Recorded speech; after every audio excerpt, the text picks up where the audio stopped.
यीशु मसीह का जन्म इस प्रकार से हुआ कि जब उसकी माता मरियम की मंगनी यूसुफ के साथ हो गई तो उनके इकट्ठा होने से पहले ही वह पवित्र आत्मा की ओर से गर्भवती पाई गई।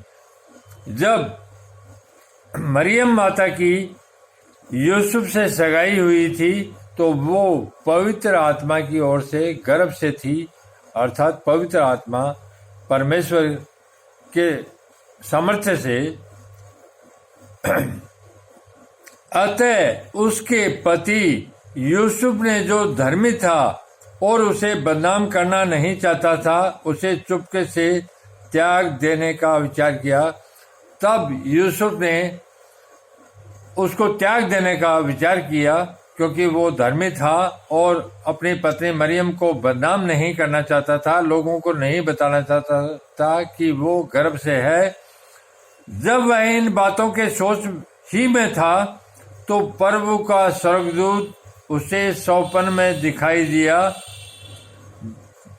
देकर कहने लगा, हे यूसुफ, दाऊद की संतान, तू अपनी पत्नी मरियम को अपने यहाँ ले आने से मत डर। अर्थात अपनी पत्नी को, चाहे वो गर्भ से है, उसको ले आने में मत डर, क्योंकि जो उसके गर्भ में है वह पवित्र आत्मा की ओर से है। वह पुत्र जनेगी। जन्म से पहले ही यूसुफ को बता दिया कि वो मरियम जो है पुत्र जनेगी और तू उसका नाम यीशु रखना, क्योंकि वह अपने लोगों का उनके पापों से उद्धार करेगा।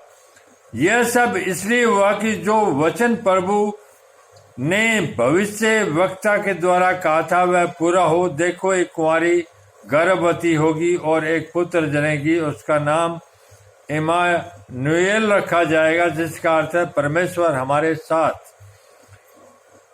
तब यूसुफ नींद से जाकर प्रभु के दूत की आज्ञा के अनुसार अपनी पत्नी को अपने यहाँ ले आया और जब तक वह पुत्र न जनी तब तक वह उसके पास नहीं गया।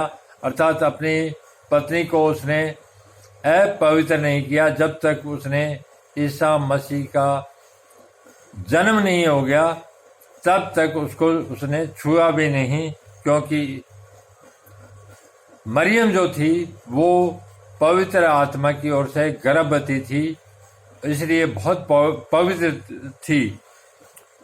और उसने यूसुफ ने उसका नाम यीशु रखा।